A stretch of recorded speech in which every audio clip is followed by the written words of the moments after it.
So here's what I was thinking. Yesterday, the time that people are watching this, yesterday is the anniversary of the day that we bought our trailer, our happy place. Yes. Right? So I was thinking we've come a long way since we bought this trailer.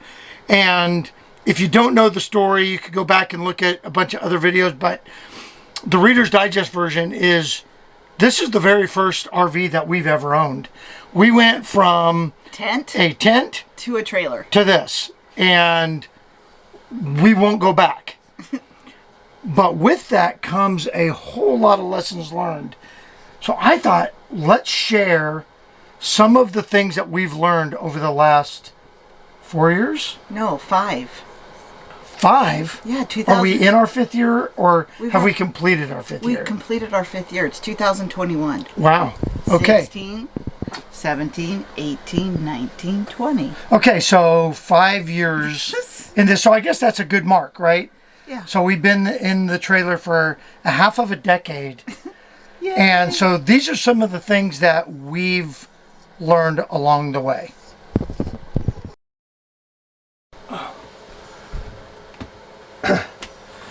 So we're out here in the trailer checking on things from the big freeze winter event that we just had. Things are thawing out today.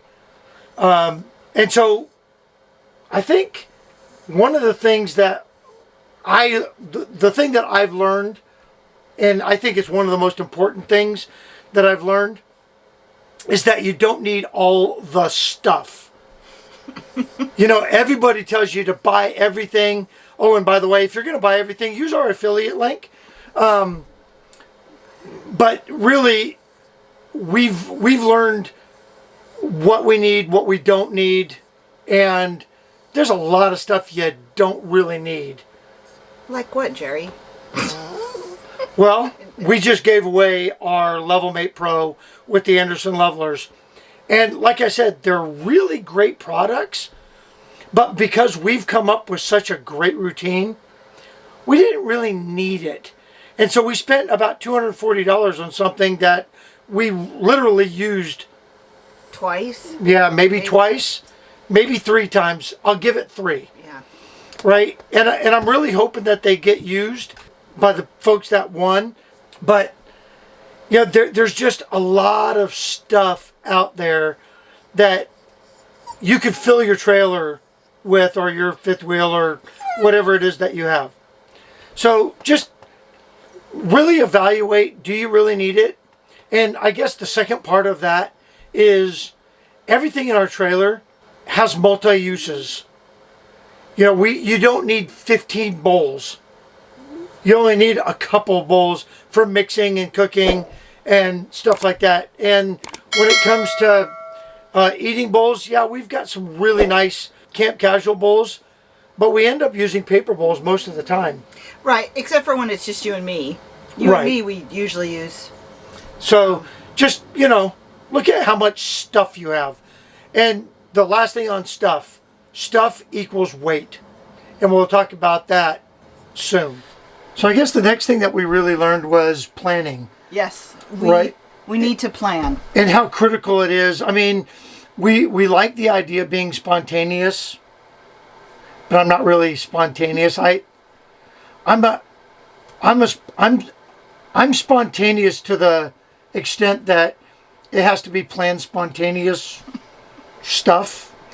Anyway, planning is super critical, whether that's planning where you're going, especially nowadays. If you're not planning way ahead. Yeah, like, you know, a year, 6 months out, you're not going to get the prime places during the prime times. So you really need to pull out your calendar and have that. For example, the state parks in Oregon are on a rolling 9-month plan, but they've reduced it to 6. I don't know if they've... Right, because it was 1 month rolling plan, and now they've got it up to 6. So that... When it went to 6 months, everything was gone. Right. So you really have to have that calendar out, know where you want to go. Know what site you want to be in too, because of length. Based on the length and everything that you, right. So planning is super critical. And what was the other thing that we talked about planning?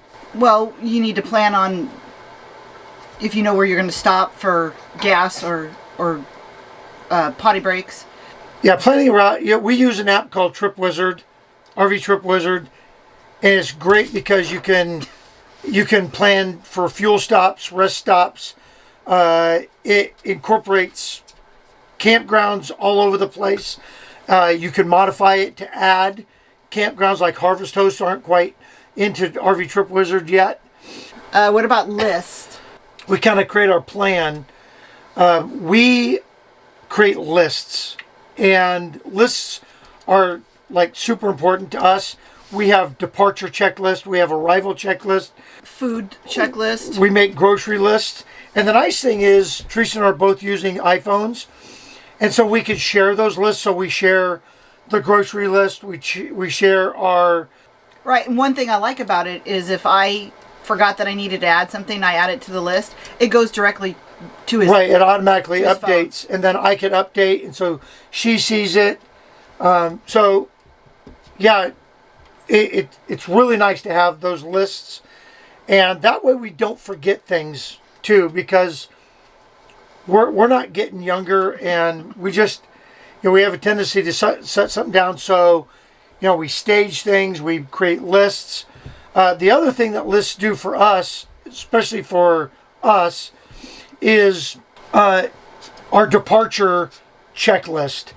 And that way I don't forget to hook something up, or I don't forget to, pull chocks, or, whatever the case may be. And I'll give you a really good example of that. Because we've got this winter freeze going on right now, I drained our hot water tank and I left the plug out. And so on my checklist, I have a reminder to put the plug back in, and also to close the low point drain valves. Last camp out, we didn't have any water I had pulled my low point drain because we were expecting a cold snap. We got out to the campground, I hooked up city water, and we have a technique where I knock on this wall behind me so that Teresa will check all the faucets and whatnot. And we weren't getting water pressure. Well, the water was coming from city water right out the low point drain. We had a nice little lake underneath our trailer. Luckily it was raining, so yeah, it was all right. But putting little reminders into your checklists are super critical. And if you have apps that you can share, that's even better. Hey, I want to jump in here real quick with Sadie. We are only double digits away from 1,000.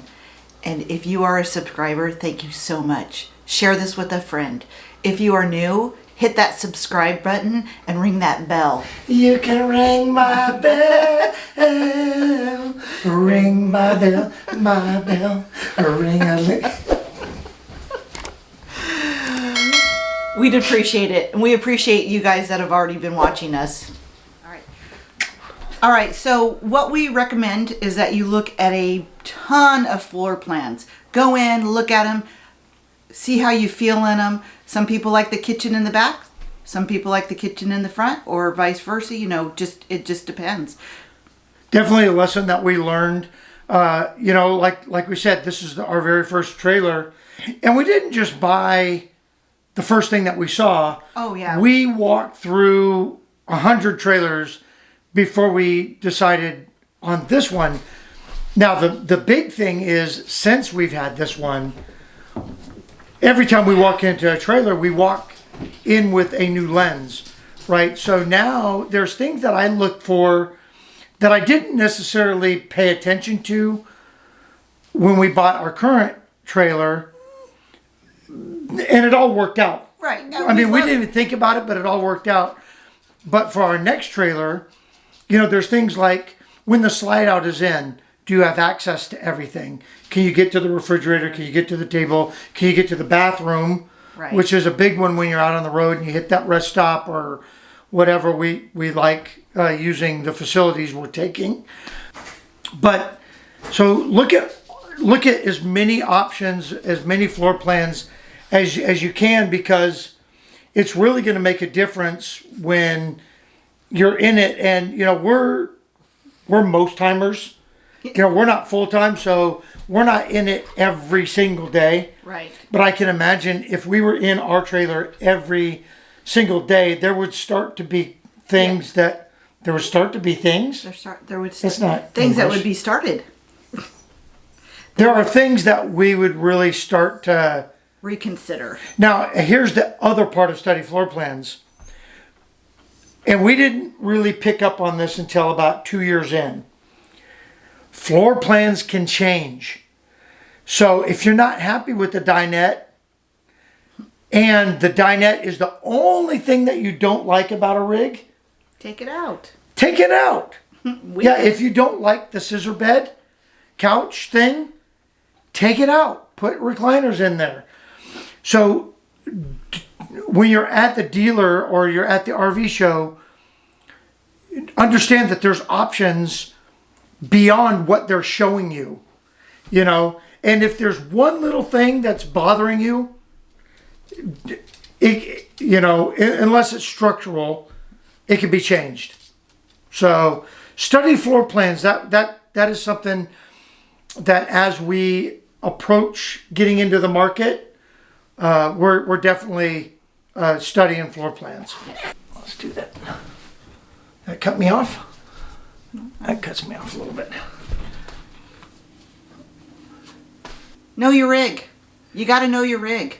Yeah, this is something that we learned along the way, and it wasn't something that we really paid attention to when we bought our current trailer. But you really need to know all of its capacities. How much water can you hold? And now they tell you, what the tank sizes are and stuff like that, but what can you really do with it? And that's what I mean about, knowing your tank sizes and stuff like that, because, what does 40 gallons mean on a weekend? How much water is that? How much do you consume? Hey, knock it off. What is the capacity versus what you're using? What about your batteries?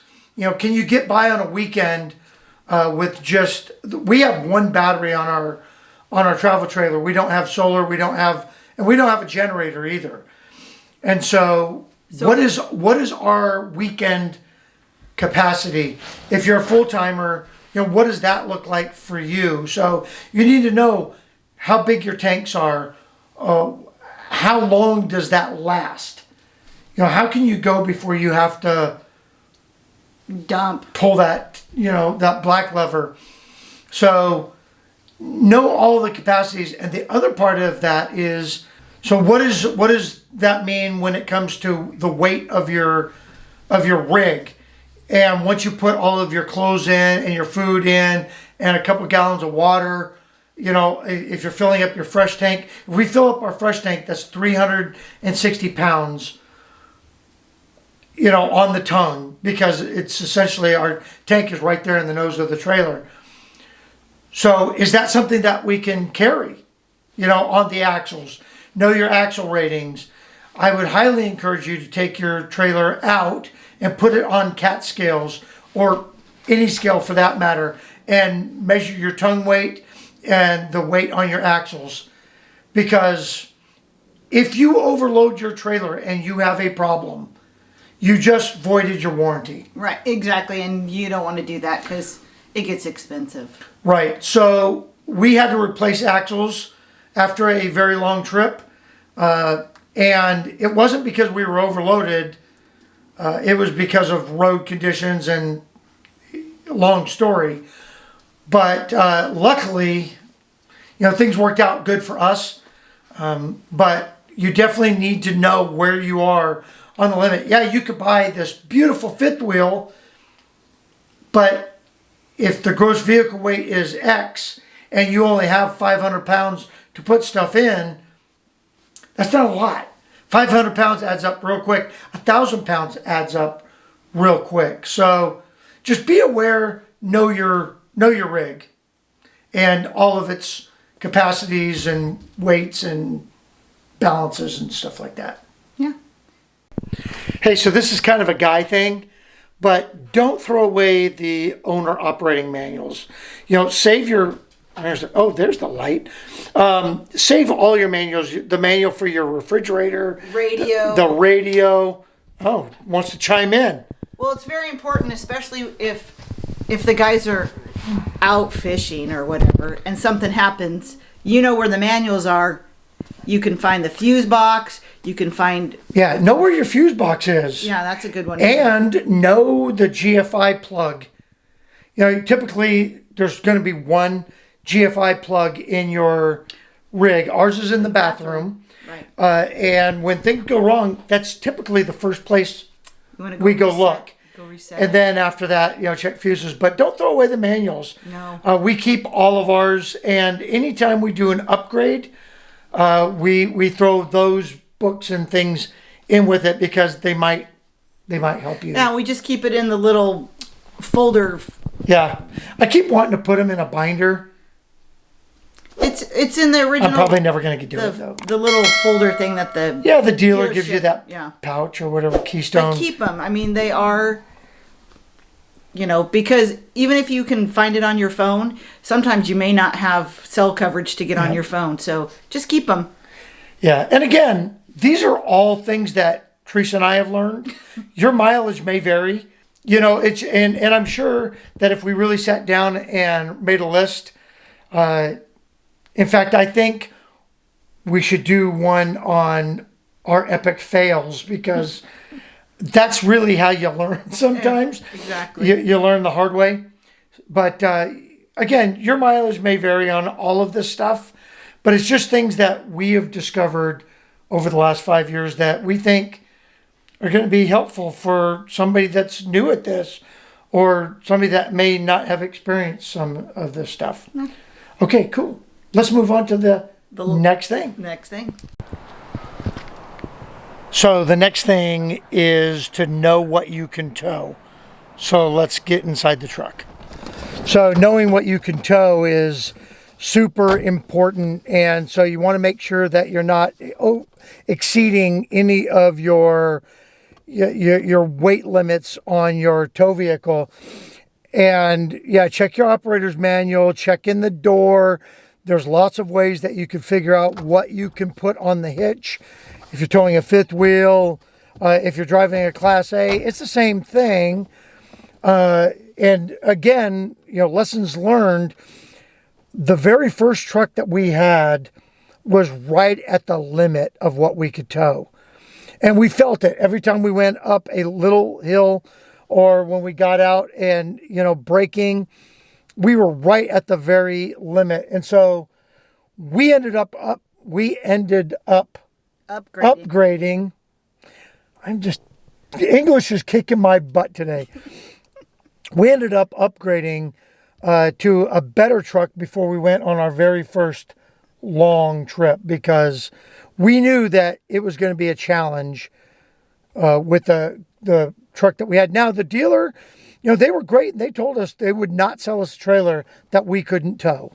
Is my hands getting in the way? Yeah, Sorry. You keep putting them in my face. And so you really need to know what it tows, how much weight. Yeah, and don't max out. You know, I've said too much. Know what you can tow and don't exceed the limits because all you're doing is asking for something to go wrong. An epic fail. Is there anything else that you need to go into the trailer? Not right now. But since you brought that up, why don't we talk about one of our tips, one of the things that we learned so that we don't forget anything is something that Teresa came up with, which is brilliant. We have a designated spot that we put everything that needs to go into the trailer. And our spot is the chair.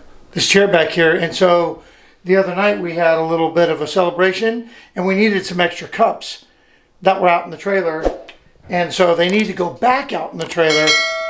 So what we do is we have a bag, and as we start collecting things that need to go back out in the trailer, it all goes to this chair right here. And then when we do our loadout, we just grab the bag and go. All right, well, I hope these tips helped you. Yeah, because it's definitely things that we've learned along the way. And, you know, it's hard to believe it's been 5 years. I know. You got it right this time. Yeah, really hard to believe that it's been 5 years in our rig, and we absolutely love it. Absolutely love it. I can't wait to go camping. Yep. All right. Well, hey, thanks. We appreciate y'all coming along with the journey with us. Don't forget, share it with a friend. That'd be a really nice thing to do. And click that little red button down there to subscribe. We're getting so close. And it's been a real long journey. And we've got a long ways to go. Yeah, but we're happy you're with us. And don't forget that a happy life starts in a happy place. And this one's mine. All right. Have a great one. We'll see you in the next video.